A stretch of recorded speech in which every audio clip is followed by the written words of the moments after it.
All right, what is up, everybody? Welcome back to another video created by yours truly, the coach.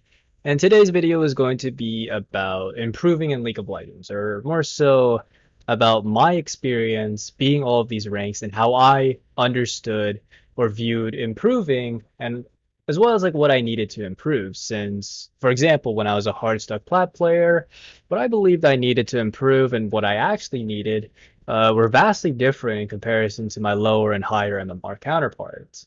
I don't know how much sense that makes, since I'm kind of just speaking as I'm thinking, but hopefully you'll get the idea as I continue on. So, I guess this is like a face reveal of sorts. I mean, it's not really, but in my earlier videos, my hair was all messed up. I let my mom cut my hair. She says like, "Oh, we're gonna give you a sick fade," and I was like, "Bet." It wasn't very sick, but yeah. So for the sake of this one, just like quickly there, I don't want it to take up any unnecessary space. I don't want to like draw over and have people not see it. So it's just briefly there. But let's get right into it. So I want to start off with the first couple ranks, of course, being iron, bronze, and silver. What these players need in order to improve and how they like typically think they need to improve. So I was definitely here. For a little bit of backstory, it was the end of season four, so September 2014. I was a bright-eyed eighth grader who had big aspirations and had a whole future ahead of me. So much for that. You know, my two best friends at the time introduced me to League, and I'm easily peer pressured. I didn't want to feel left out, so I played it, and now I am a completely functional human being, and I contribute a lot to society. But yeah, I started my journey off in Bronze 5, playing primarily Yasuo, of course, of course. So, what I was missing? Well, a better question is, what wasn't I missing? Bronze players, well, silver and iron, of course, as well. They're just missing a lot of knowledge. They're just missing an insane amount of knowledge. They don't know really anything that there is to know about the game. So this is me, for example. This is me. Just give myself a little hair. This bubble right here represents all the knowledge that I had in the game at the time. So the bronze, silver, well, that's all that existed back then. But the iron knowledge, right? So I might have known some of what the champion's abilities do. Some of the items, some of the items that the champions build. Overall, I knew bits and pieces here and there, and largely what I needed to improve on is just by acquiring all this knowledge. And that's where things kind of get a little difficult for bronze players. Because the knowledge they have is also misconcepted. A lot of the knowledge that they have isn't particularly correct. It's like asking somebody, oh, you're a vaccine expert or you're a climate change expert, and they say, wow, yeah, climate change is not real. I'm an expert on that. Or, yeah, vaccines cause autism, and I have strong scientific evidence that suggests so. I mean, I guess they do have knowledge on all of it. It's just all wrong, right? So to better illustrate, here is the bubble that encapsulate all the League of Legends knowledge. Personally, I think it is a finite amount. I'd say more accurately, it is approaching infinity. It isn't infinite. I mean, technically, it really doesn't matter. But since there's constantly like an ever-changing meta, there's constantly new things to learn. But there's also a lot of things that you have to forget. So I think it's whether it's finite or infinite, it doesn't really matter. Uh, you got things like fundamentals in here, right? Fundamentals, this is the good stuff. This is what you need: the wave management, the matchups, even basic tips and tricks. And then there's also other stuff like mastery points, you know, the pro play meta, other useless stuff. So of course, when this bubble encapsulates everything, there's going to be a lot of useful and a whole lot of useless. Now, when I was a bronze player, what I thought I needed to improve on, or what I thought would help me improve, is actually the useless stuff because it's really easy to find. This kind of stuff you need like educational videos on that are not really listed in the game. So I either was just trying to do the same things over and over again, or I was trying to draw inspiration from like pro play, the pro meta, which had absolutely nothing to do with solo queue and actually requires a strong foundation of fundamentals. So probably one of the bigger things is that bronze players, they don't know how to improve. So that kind of showcases what they value. Well, simply they emphasize really, really trivial things and are ignoring the things that are actually important because that's the stuff that they know. So improving is difficult as a result of a poor foundation. So you kind of need to work from the bottom up again, correcting everything that is a misconception, and then building upon that, introducing the fundamentals, etc., etc. And improvement to me, at least when I was bronze, was like, oh, I'm getting more LP, I'm improving in rank, but I'm not really changing the things that are around me. I wasn't changing the way I was playing. I was just grinding out more games, doing the same thing, not really actively thinking about the mistakes. And if I didn't really know the fundamentals, there's nothing to improve on. I could review my own games, but if I wasn't aware of the fundamentals, I'd be, oh yeah, this guy got a counter pick. Oh, this guy has a higher mastery than me. Oh, the jungler just ganked a little bit more, right? So really, really trivial things. And their goals are often really interesting, actually. They're probably the more like starry-eyed players, right? I wanted the gold border at the time. I was like, wow, I want the ranked rewards. Wouldn't that be awesome? As of now, I actually forgot they existed. It's been an awful long time since I was last gold, but there is that.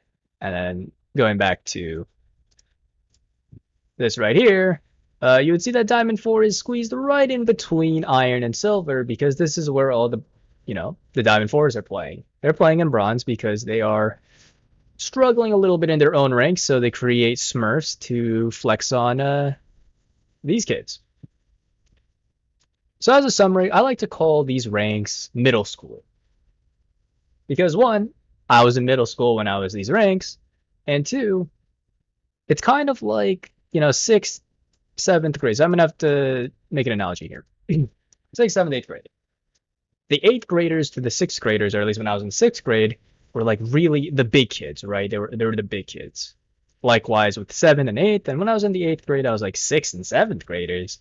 These are little kids, man. And though that may be true when you're actually like these ranks, to a player of my caliber, which is right around here, they're all the same. If they try to pick a fight with me, I'm a former track superstar. I'll drop kick them halfway across the field. But I mean, I don't know what they're putting in the milk these days. Like, I think they're actually getting pretty big, so uh, don't hold me to that. All right, moving on to the gold and plat players. What would really characterize them is that they actually have a pretty solid, base, a foundation of fundamentals. There's still a long way to go. There's still a lot of misconceptions and gaps in knowledge. So to better illustrate that, the bubble would be like a lot bigger. They know a lot more. They'd actually have some knowledge of weight management and the actual core fundamentals. And depending on what they feel is needs to be improved, they actually might have the potential to go on further. So the misconceptions look more like, oh, they feel the need to expand their champion pool. Again, drawing things from pro play, but they're thinking more about it. They're like, oh, I want to go pro or something, or I need a bigger champion pool. And that's probably the most common one, and it is one that I also felt was needed, but it really isn't. In fact, you probably want to reduce your champion pool. Also, at this MMR, this is when players begin developing egos or losing motivation as a result of reaching their goal. And as a bronze player myself, I was like, dude, once I hit gold, I'm never playing the game again. And that really wasn't the case. But for a lot of players, that is the case. They might just play, some rank for fun. And that just impedes your progress, but more so on the ego, like plat ego, it's laughable, right? They don't really know the game that well. It's much more in their personality. If they just have an ego IRL, you're more likely to see that. But at this stage, this is when I began to realize that, in hindsight, I was only thinking about the game and how it revolved around myself. you're likely not thinking about the game outside, your own realm slash perspective, the other roles and how they coincide with you as a team. You're only thinking about, okay, how can the jungler or top laner or mid laner play around me? So I'm a support mid, for instance. How is like the AD carry playing around me? Oh, how can the jungler play around bot lane? How can the top lane do this for me? And not really how I could influence them, right? So for laners in particular, jungle tracking is a really important skill that I've spoken to many plat players and was a plat player who had no idea how much each camps were worth. I didn't know the clears that they were taking. And once you begin to expand on this realm and understand the other roles and how they impact you and you can impact them, the whole the game just changes. All right, now moving on to my favorite rank of them all, we got Diamond 4. Oh man, when I was Diamond 4, okay, I spent a solid 2.5 years here, so I feel like I have some credibility to talk about it. Being the best Diamond 4 player in NA, I hold that title. I don't think anyone in Diamond 4 is better than me. So if someone wants to come after my title of being the best Diamond 4 player in NA, feel free to do so. But overall, I don't actually know what to say. It feels so similar to like Platinum 1 and 2. Like it's just crazy. And I'd say that Diamond 4 is full of bronze players. So that's why bronze is actually over here because they all, grabbed their parents' credit card and got a little boost, just a little one, from bronze to diamond. Technically, they're the top 1% in league. It didn't really feel like it. But I swear, this is the elo that has like the biggest egos. They have the biggest egos. Like, okay, obviously you're gonna find even bigger egos, all the way around. But it's the biggest, and it's by far the most like unjustified, right? These are like the high school bullies that just pick on like everybody else and have no idea of what's to come, right? They just peak, like Diamond 4 peak. I mean, technically you can throw in Diamond 3 as well, but Diamond 3 is like the unloved middle child in a family. Uh, Not that I'm speaking from experience or anything. But this is also an area where you notice a lot of different types of players. Some that are really, really good mechanically and are still missing a ton of knowledge, or players that have only knowledge and suck mechanically, or are purely degenerates. Looking at you, Yumi mains. And there's still a large gap in knowledge in comparison to that of the higher MMR players.